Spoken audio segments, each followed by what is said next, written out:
അദ്ദേഹം പലതവണ ഇവളോട് എല്ലാ തെളിവുകളും മാഡത്തിനെ ഏൽപ്പിക്കാൻ പറഞ്ഞിട്ടും ഇവള് കൂട്ടാക്കിയില്ല. ഇങ്ങനെ കുന്ത വിഴുകിയ പോലെ നിൽക്കാതെ എന്തെങ്കിലും ഒന്ന് പറ. മഹിമയാണോ പീതാംബരന്റെ കൊലപാതകം നടത്തിയത് എന്നൊരു സംശയം എനിക്കുണ്ടായിരുന്നു. പക്ഷേ ആ സംശയം എല്ലാവരോടും പങ്കുവെക്കുന്നതിന് മുമ്പ് കുറച്ച് കാര്യങ്ങൾ കൂടി അന്വേഷിക്കണമെന്ന് എനിക്ക് തോന്നി. അതിനാ ഇത്രയും സമയം ഞാൻ എടുത്ത്. നോ, താൻ ഇത്രയും സമയം എടുക്കാനുള്ള കാരണം മഹിമയ്ക്കെതിരെയുള്ള തെളിവ് ശേഖരിക്കാനല്ല. മഹിമ അല്ല ഈ കൊലപാതകം നടത്തിയതെന്ന് വരുത്തി തീർക്കാനുള്ള പരക്കപാച്ചിലായിരുന്നു താൻ.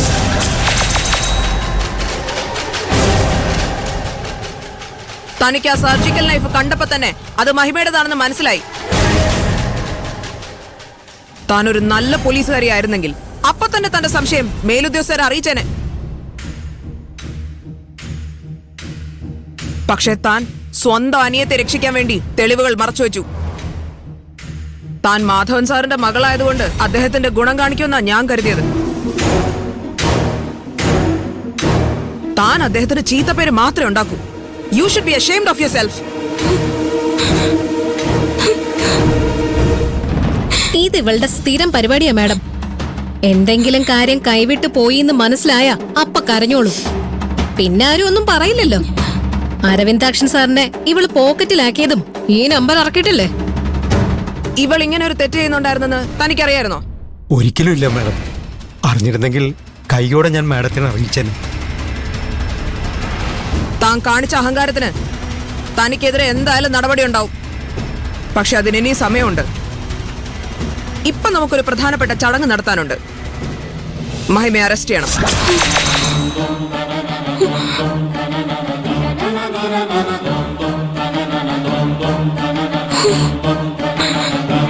എല്ലാരും വാ. അറസ്റ്റിന്റെ ക്രെഡിറ്റ് മുഴുവൻ ടീമിന് ഇരിക്കട്ടെ, പ്രത്യേകിച്ച് മഹിമയുടെ ചേച്ചിക്ക്.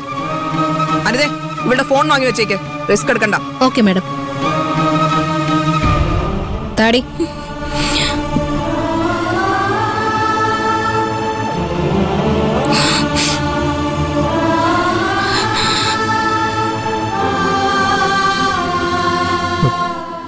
വേണ്ട, ഒന്നും പറയണ്ട.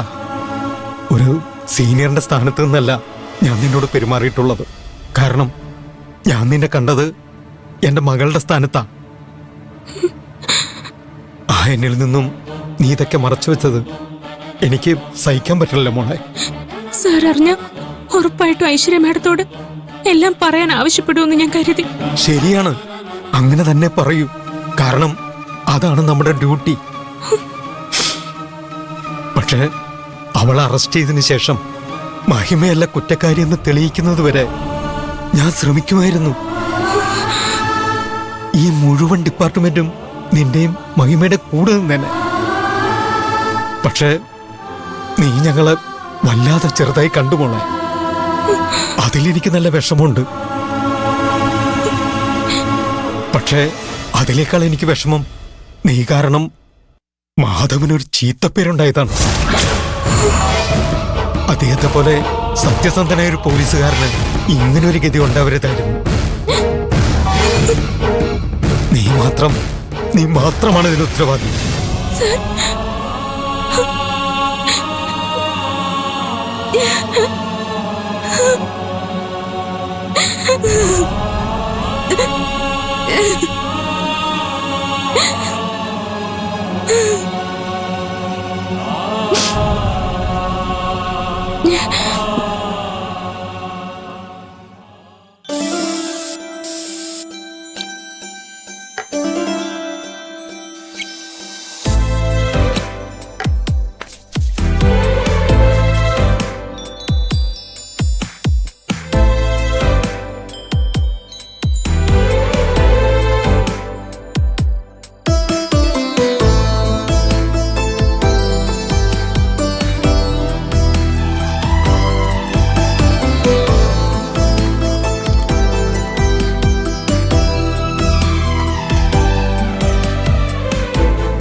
വേഗം കൊണ്ടുപോയിക്കോ, അവൻ കാത്തിരിക്കുന്നുണ്ടാവും.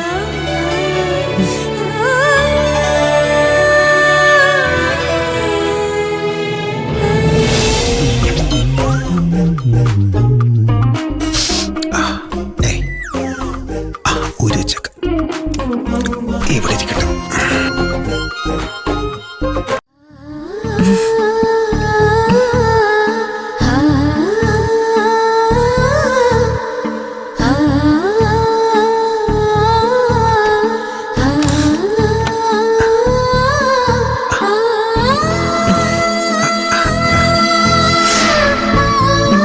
വീണ്ടും പാല്.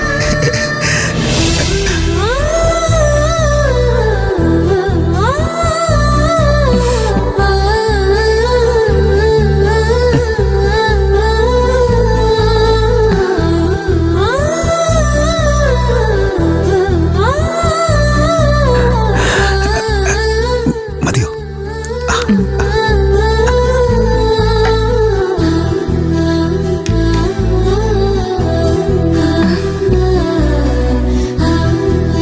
ഇന്നേ തന്നെ കാണാൻ എന്തോ ഒരു പ്രത്യേക ഭംഗിയുണ്ട്.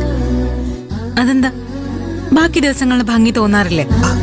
അതല്ല, ഇന്ന് എന്തോ ഒരു പ്രത്യേകത ഉള്ള പോലെ.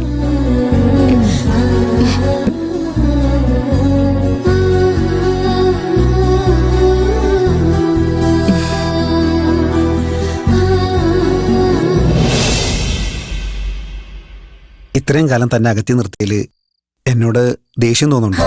എന്തിന്? എന്നേക്കാൾ കൂടുതൽ എന്റെ കരിയറിനെ കുറിച്ച് ചിന്തിച്ചിട്ടുള്ളത് വക്കീല.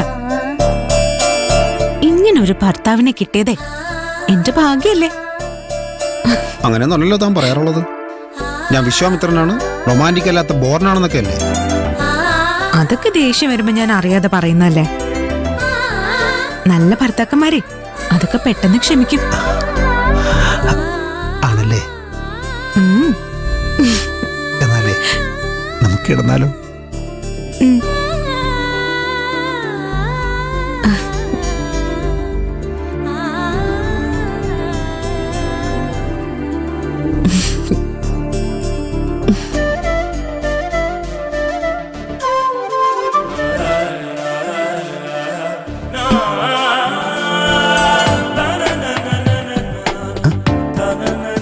ഈശ്വര, ഇതൊന്നും ഇത്ര വേഗത്തിലടിക്കുന്നത്? അത് ടെൻഷൻ കൊണ്ടാ.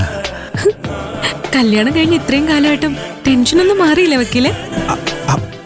കല്യാണം കഴിഞ്ഞിട്ട് കുറെ കാലമായി കാണും, പക്ഷേ ആദ്യ രാത്രി ആദ്യമായിട്ടല്ലേ.